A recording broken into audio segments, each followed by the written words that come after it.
देवस्थान विभाग द्वारा वरिष्ठ नागरिक तीर्थ यात्रा योजना 2022 के जो नियम हैं उनके बारे में हम आज के वीडियो में जानने वाले हैं। इस योजना हेतु ऑनलाइन फॉर्म भरे जा रहे हैं। ऑनलाइन फॉर्म भरने से पहले आपको कुछ नियम है जिनके बारे में जानना जरूरी है, उसके बाद ही आपको ऑनलाइन फॉर्म भरना है। सबसे पहले जान लेते हैं कि इस योजना में जो खर्चा होगा वो कौन व्यय करेगा। इस योजना हेतु तीर्थ यात्रा में जो भी खर्चा होगा वो सरकार द्वारा व्यय किया जाएगा। इसके आगे है कि कितने लोगों को ये यात्रा करवाई जाएगी। 18,000 लोगों को रेल मार्ग से और 2,000 लोगों को वायु मार्ग से यात्रा करवाई जाएगी। इसके अलावा आगे ये भी बताया गया है कि आगे संख्या कम या ज्यादा भी की जा सकती है।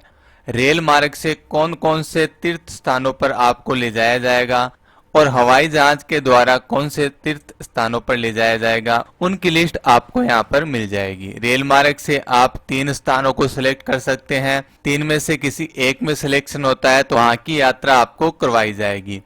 रेल मार्ग से रामेश्वर, जगन्नाथपुरी, तिरुपति, द्वारकापुरी, वैष्णो देवी, प्रयागराज, मथुरा, स्मेध शिखर, उज्जैन, गंगा सागर, कामाख्या, हरिद्वार, बिहार शरीफ, वेलंकन्नी चर्च, तमिलनाडु।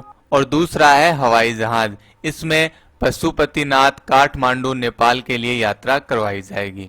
इसके बाद जान लेते हैं कि पात्रता कौन कौन लोग ये फॉर्म ऑनलाइन अप्लाई कर सकते हैं।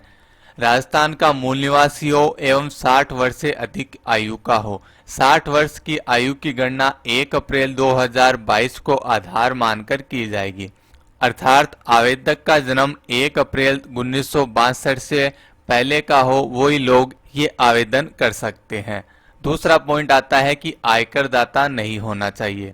तीसरा पॉइंट है कि पहले से इस योजना का जो व्यक्ति लाभ ले चुका है वो फॉर्म अप्लाई नहीं कर सकता है। इसके बाद चौथा पॉइंट आता है कि पहले फॉर्म भरवाया था और उसमें सिलेक्शन हो गया लेकिन उन्होंने यात्रा नहीं की तो वो लोग भी फॉर्म नहीं अप्लाई कर सकते हैं और ना ही वो पात्र माने जाएंगे। यात्रा करने के लिए शारीरिक रूप से स्वस्थ हो वो व्यक्ति यात्रा कर सकते हैं। इसका आपको मेडिकल टेस्ट रिपोर्ट देना होगा। अगला पॉइंट आता है कि मूल आवेदक के साथ जीवन साथी सहायक की यात्रा के संबंध में। आवेदक अपने साथ जीवन साथी अथवा सहायक में से किसी एक को ले जाने हेतु अनुमत होगा, परंतु आवेदन करते समय ही आवेदक को अपने आवेदन में ही बताना होगा कि उसका जीवन साथी या सहायक भी यात्रा करने का इच्छुक है। उनकी डिटेल भी आपको फॉर्म भरते समय सबमिट करनी होगी। आवेदक के जीवन साथी की आयु 60 वर्ष से कम होने पर भी आवेदक के साथ यात्रा कर सकते हैं। इसके अलावा पति या पत्नी दोनों ही आवेदन कर रहे हैं और दोनों ही यात्रा करना चाहते हैं तो उनको सहायक की सुविधा नहीं मिलेगी। इसके अलावा पति या पत्नी दोनों की आयु 75 वर्ष या इससे अधिक होने पर वो साथ में सहायक को ले जा सकते हैं। हवाई यात्रा में आप सहायक को साथ में नहीं ले जा सकते हैं। रेल यात्रा में जो भी आप सहायक ले जाएंगे उनकी एज रहेगी 21 वर्ष से लेके 50 वर्ष के बीच में और सुविधा भी उन्हें वही मिलेगी जो यात्री को सुविधा मिलती है।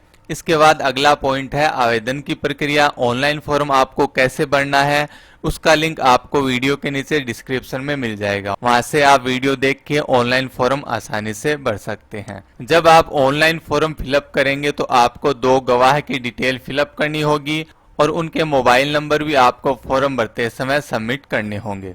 इसके बाद है चयन की प्रक्रिया।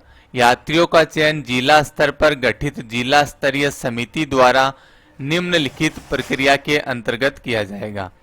प्रत्येक स्थान की यात्रा हेतु जिलावार कोटा निर्धारित किया जाएगा, जिसमें आवेदकों की संख्या के साथ उस जिले की जनसंख्या के अनुपात को अधिभार देते हुए कोटा निर्धारित किया जाएगा। यदि निर्धारित कोटे से अधिक संख्या में आवेदन प्राप्त होते हैं तो लॉटरी द्वारा यात्रियों का चयन किया जाएगा। जो मूल चयन सूची होगी कोटे के 100% अतिरिक्त व्यक्तियों की प्रतीक्षा सूची भी बनाई जाएगी। शेष अन्य पात्र आवेदकों की भी 100% यात्रियों की अतिरिक्त आरक्षित सूची भी बनाई जाएगी। चयनित सूची में मूल चयनित यात्रियों की यात्रा पर न जाने की स्थिति में जो वेटिंग लिस्ट में रहेंगे उन लोगों को सम्मिलित किया जाएगा। आगे का पॉइंट है कि लॉटरी निकालते समय आवेदक के साथ उसकी पत्नी अथवा पति या सहायक को एक मानते हुए लॉटरी निकाली जाएगी एवं लॉटरी में चयन होने पर यात्रा के लिए उपलब्ध बर्थ सीटों में से उतनी संख्या कम कर दी जाएगी। इसके बाद अगला पॉइंट आता है यात्रा की प्रक्रिया। यात्रा की प्रोसेस रहेगी, वो डिटेल यहाँ पर आपको मिल जाएगी। हवाई जहाज द्वारा जो यात्रा करवाई जाएगी उसकी जानकारी भी यहाँ पर बताई गई है। अगले पॉइंट में बताया गया है कि यात्रा जो भी करवाई जाएगी वो सामूहिक रूप से करवाई जाएगी। अन्य जो व्यक्ति है उनको यात्रा में शामिल नहीं किया जाएगा। जिन्होंने फॉर्म अप्लाई किया है और जो सहयोगी है उन्हें ही यात्रा में शामिल किया जाएगा। ये पॉइंट भी यहाँ पर बताया गया है। 16 नंबर पॉइंट में बताया गया है अतिरिक्त व्यय के संबंध में। यदि कोई यात्री यात्रा के दौरान देवस्थान विभाग द्वारा निर्धारित मापदंडों सुविधाओं के अतिरिक्त सुविधाएं प्राप्त करना चाहता है तो उसका भुगतान उन्हें स्वयं अपने स्तर पर करना होगा। ऐसी और भी कई गाइडलाइन दी गई है। जो मेन गाइडलाइन थी वो मैंने आपको यहाँ पर बता दी है।